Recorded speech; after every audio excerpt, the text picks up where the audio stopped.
रथ रोकिए अंगराज।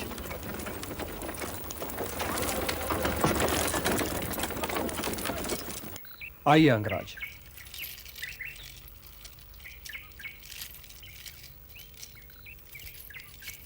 आप लोग यहीं प्रतीक्षा कीजिए।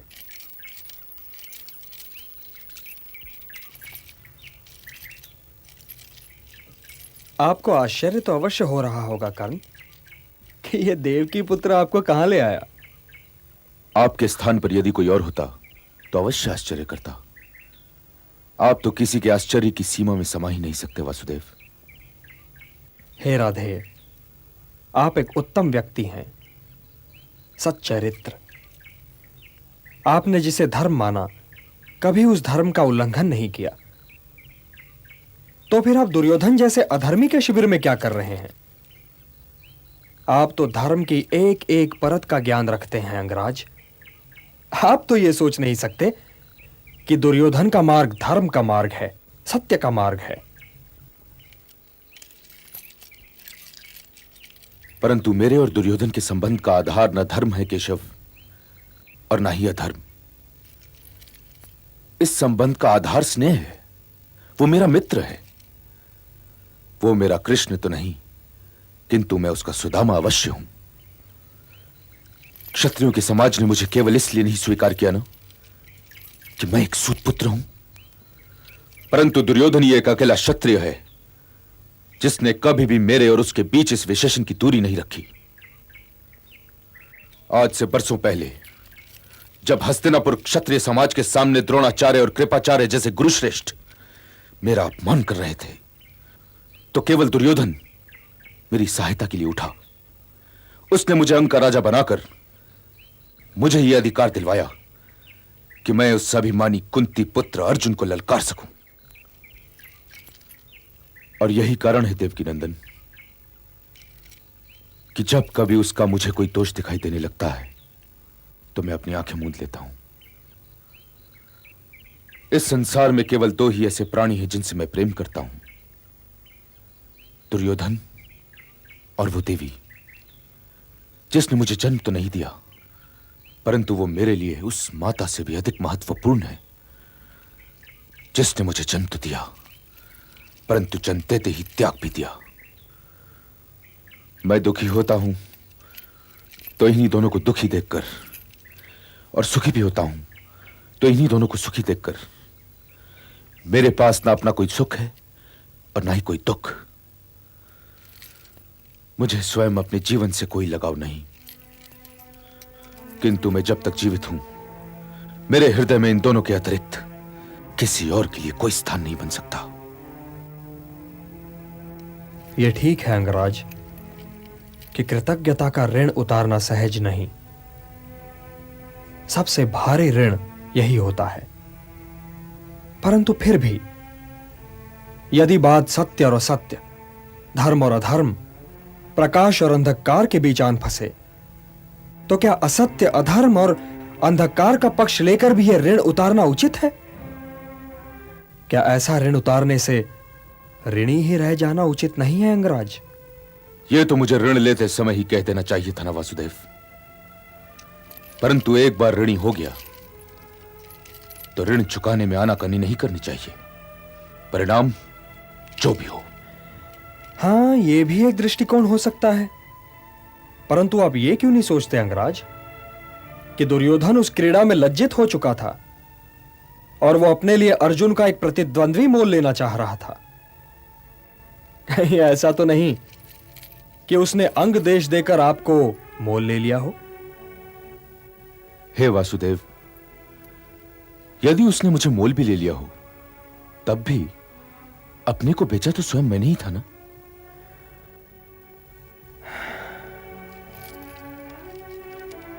कभी आप अपने जन्म, अपनी पहचान के विषय में सोचते हैं कर्ण?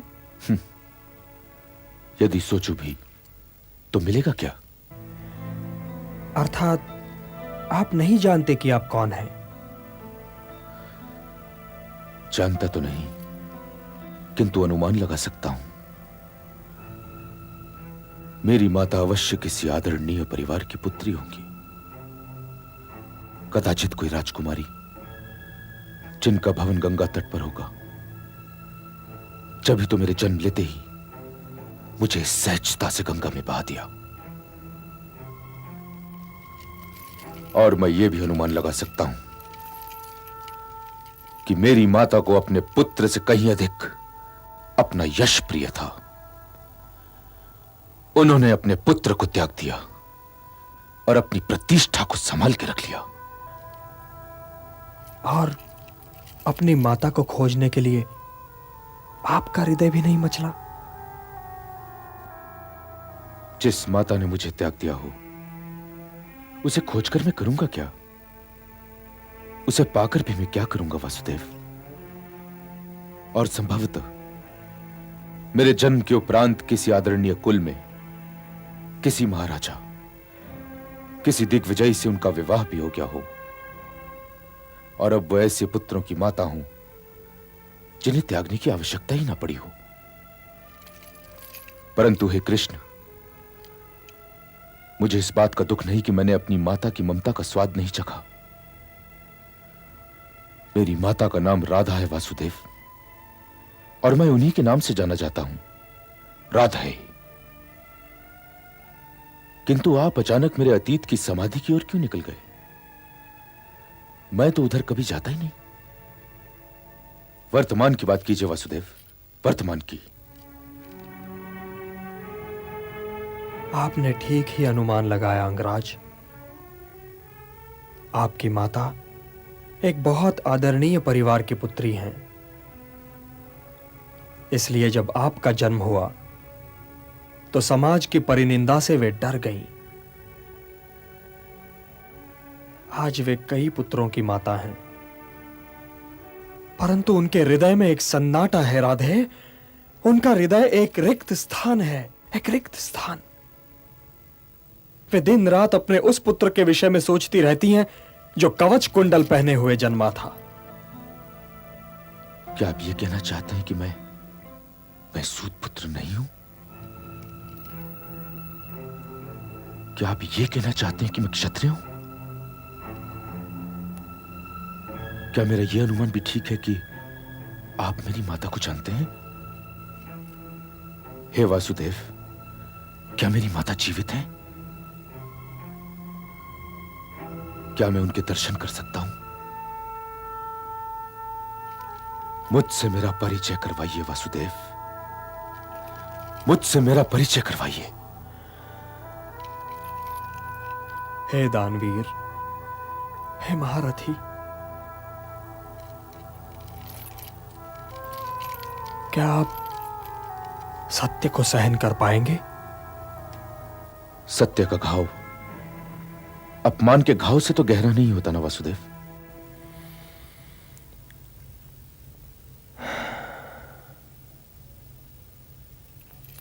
आपकी माता आपके अतिरिक्त 5 और महारथियों की माता हैं,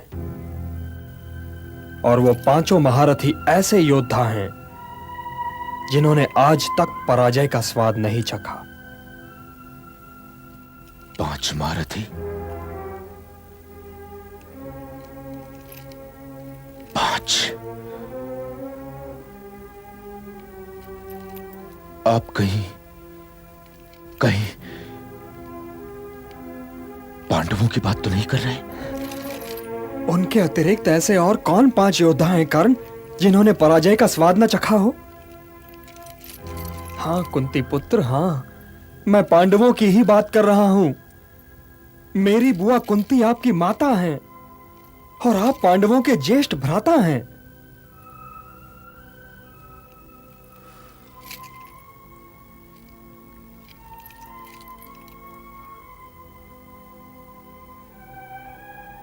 और मेरे पिता कौन है वासुदेव? आपके यही इष्ट देव आपके पिता हैं कर्ण। मैं सूर्य पुत्र हूं? हाँ,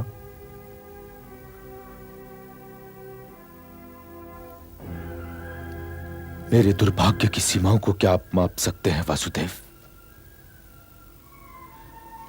मैं सूर्य पुत्र कर्ण राधेय के नाम से जाना चाहता हूं। मैं कुंती पुत्र कर्ण राधेय के नाम से जाना चाहता हूं। मैं कुलीन युधिष्ठिर, शक्तिशाली भीम, शूरवीर अर्जुन, सुंदर नकुल और बुद्धिमान सहदेव का ज्येष्ठ भ्राता कर्ण राधेय के नाम से जाना चाहता हूं। सारा संसार मुझे सूत पुत्र कहता रहा और मैं सुनता रहा मैं। तनिक सोचिए वासुदेव, तनिक सोचिए, तनिक मेरी पीड़ा समझने का प्रयत्न कीजिए और इसका उपचार बताइए। हे देवकी नंदन, आप तो ये सब कुछ पहले से जानते रहे होंगे ना, तो फिर आपने मुझे बताया क्यों नहीं? बताया क्यों नहीं वासुदेव, बताया क्यों नहीं? और आज मुझे क्यों बता रहे हैं आप? मैं तो पांडवों के लिए अपनी घृणा की पूंजी लिए जी रहा था और अपने को धनी समझ रहा था, मैं धनी समझ रहा था। आपने मुझे ये सब कुछ बताकर मेरा मानसिक संतुलन क्यों बिगाड़ दिया? मुझसे मेरी घृणा छीनकर मुझे निहत्था क्यों कर दिया? क्यों? आपने ऐसा क्यों किया? अब मैं अपने बाणों की दिशा अर्जुन की ओर कैसे कर पाऊंगा? हे मधुसूदन, आपने तो मुझे युद्ध के आरंभ से पहले ही हरा दिया। आपने ऐसा क्यों किया मधुसूदन, क्यों किया? हे मेरे प्रिय भ्राता कुंती पुत्र कर्ण, मैंने ऐसा इसलिए किया कि मैं ये नहीं चाहता कि ज्येष्ठ पांडु पुत्र अपने अनुजों के विरुद्ध युद्ध करे। आप बुआ कुंती के विवाह के पहले जन्म ले चुके थे, इसलिए नियमानुसार आप बुआ कुंती के पति महाराज पांडु के ज्येष्ठ पुत्र हैं। आप ज्येष्ठ पांडव हैं कर्ण, आप ज्येष्ठ पांडव हैं। मेरे साथ चलिए कर्ण, इंद्रप्रस्थ राज का मुकुट आपके सिर पर होगा। आपके अनुज आपका चरण स्पर्श करेंगे। सर्वश्रेष्ठ गदाधर भीम आपके सिर पर छत्र की छाया रखेंगे। अर्जुन आपका सारथी होगा और स्वयं मैं नकुल और सहदेव के संग आपके रथ के पीछे चलेंगे। स्वयं मैं कर्ण। हे प्रिय पांडुपुत्र, धर्म पालन में आप युधिष्ठिर जैसे हैं, धनुर्धरी में आप अर्जुन जैसे हैं, सौंदर्य में आप नकुल जैसे हैं और योद्धा की शालीनता में आप सहदेव जैसे हैं। मुझे तो आश्चर्य हो रहा है कि अब तक यह सब किसी ने देखा क्यों नहीं, कि अब तक किसी ने आपको पहचाना क्यों नहीं। मेरे साथ चलिए अंगराज, मेरे साथ चलिए। मैं सारे संसार को आपके चरणों में डाल दूंगा, सारे संसार को। और इससे ऊपर ये कि आपको 5 भाई मिल जाएंगे और आपको अपनी माता मिल जाएगी।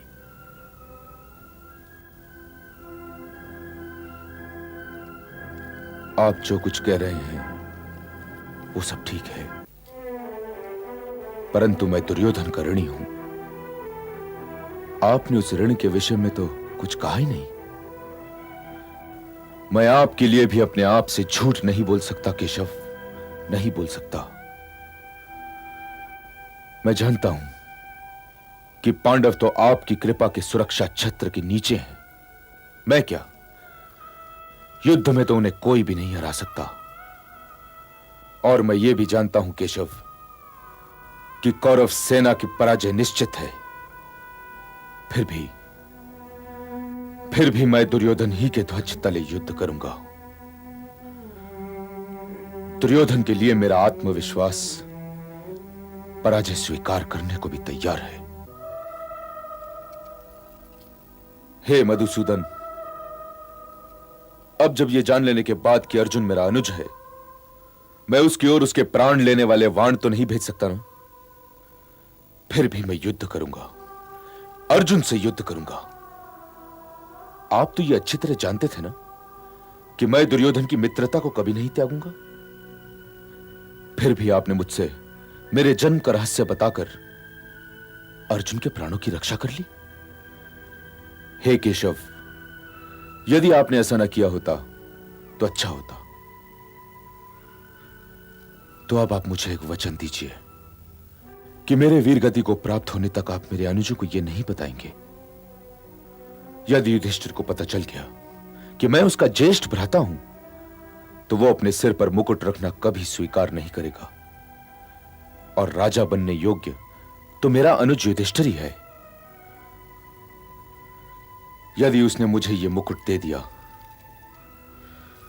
तो मैं अंग देश के मुकुट का ऋण उतारने के लिए अपने मित्र दुर्योधन के सिर पर यह मुकुट रख दूंगा, और यह उस मुकुट से बड़ा अन्याय होगा, बड़ा अन्याय। हे मधुसूदन, अब हमारी भेंट रणभूमि में ही होगी। तब तक के लिए मुझे आज्ञा दीजिए। प्रणाम।